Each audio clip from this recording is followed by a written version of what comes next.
That ratio controller turned on a zone that didn't exist. And then it ran the pump until the water boiled inside of the pump, blowing off the plastic fitting there behind me. In addition to that, there is a sediment filter on the intake pipe. I don't like seeing those on the intake pipe because as soon as somebody opens up that little red valve right there, you lose prime. It's not a good place to put that. So we're gonna rebuild this and we're gonna install a new filter on the discharge line, and we're gonna install a new check valve and get everything reconnected to the pump. All right, as you can see, we've got the intake line exposed. What I usually do is I usually cut it right here so I can install the new check valve, plop right there, easy peasy, come right up with a new piece of pipe right into the pump. The problem here is that somebody butted up a bunch. This has been done a few times in the past, and we're gonna start over. So I'll show you what I mean in a second, but I can't get my reciprocating saw in here because if I tried to do that, I would end up hitting this 1-inch pipe to the right here, this pipe. And I don't want to do that. So instead of using a reciprocating saw or a sawzall, we will use a wire cutter or a cable saw. And this works by just using friction. And there we go. That's how many times it's been rebuilt. 1, 2, at least 2 times. So we're gonna go ahead and use a bell end fitting or a bell end piece of pipe, extend that, come out so that we can have a new 90 coming up. Always shake your glue before you use it. It's a brand new can of cleaner, so be careful that you don't get it all over everything. I don't like a part of that pipe, so we're gonna cut it back just a little bit more. I'm gonna cut it back to right here so we can get past all of the other glue joints that were made, and people dropped extra glue on the pipe, which is going to make it hard for me to make a solid connection. So what I'm talking about is that chunk of glue there, that chunk of glue there, that chunk. It would make it harder for me to make a clean connection if I tried to use that. So cut that out of our way. We'll use our screwdriver to clear out some more of the dirt here. We're going to get in here. Might be hard to see on the camera because it's somewhat under the ground a little bit, but we are putting primer all the way around the pipe.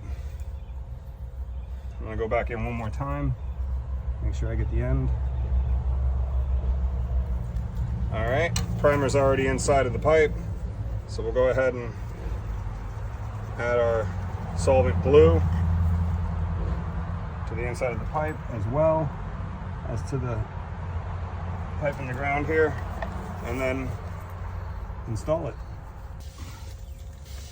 Now we'll take our elbow, prime it up, do the same with our pipe. I'll go ahead and add our glue. Always install your fittings using a 1/4 turn. The reason why that's important is that it helps to spread the glue, the solvent, around the pipe. This may be a surprise to everyone, but when we run our dauber around a pipe, our hand wants to do an oval. It doesn't want to do a perfect circle.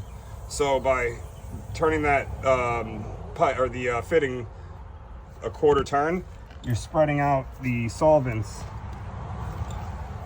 across the whole pipe. All right, now that we've got that installed, let's go ahead and install our pipe going straight up.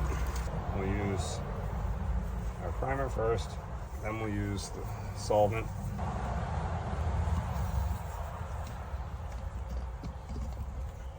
There's that 1/4 turn. Beautiful.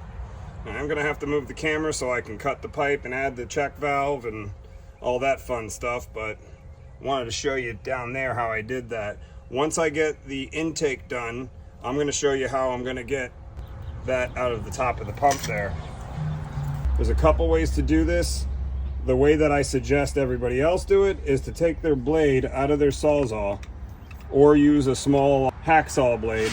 And what you want to do is you want to hack out a chip or like a portion of this fitting. I'll show you in a second what I'm talking about, but I'm going to try to explain it real quick. You're going to get a portion of this fitting out so that you can then grab the rest of it, squeeze it, and then it'll come right out.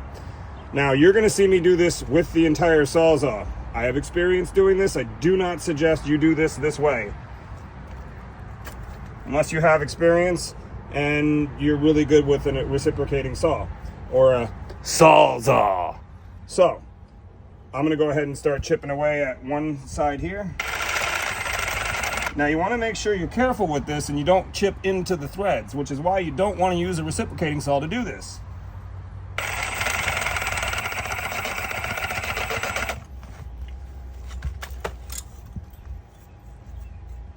I'm going to go ahead and zoom in real close on this so you can see where I stopped. All right. You can see that I didn't cut all the way through. I didn't want to cut all the way through because I don't want to hit those threads. Let me show you what I'm going to do next. We're going to take a flathead screwdriver, preferably one you've beat on and broke before. Sorry, Tempo. I did break this screwdriver, so I will be beating on it today. Now I just want to chip that one piece out. Just like that. You saw how easy that was? Now that I chipped, and again, I didn't cut all the way through it. Now that I got that little piece out, all I got to do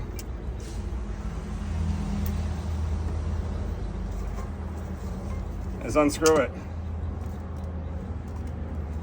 And it's almost hand loosen. Boom. Now we can stick the new one in. That's how you do that with the Sawzall.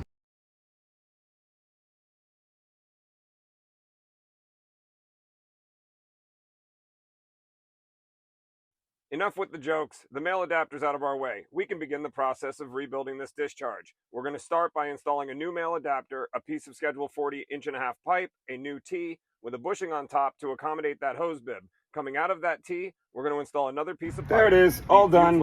All that's left to do is fill in the hole, wait a little bit for the solvents to cure so we can test the system. Let's take a look at that next. Every time I post about MP rotators, the #1 comment is, why don't you use Rainbird? Well, there's a reason. Do you see how fast that's going? Now, if I zoom out just a little bit more, do you see how the water is bending in the wind? That's called a whipping effect. And it's because it's spinning too fast.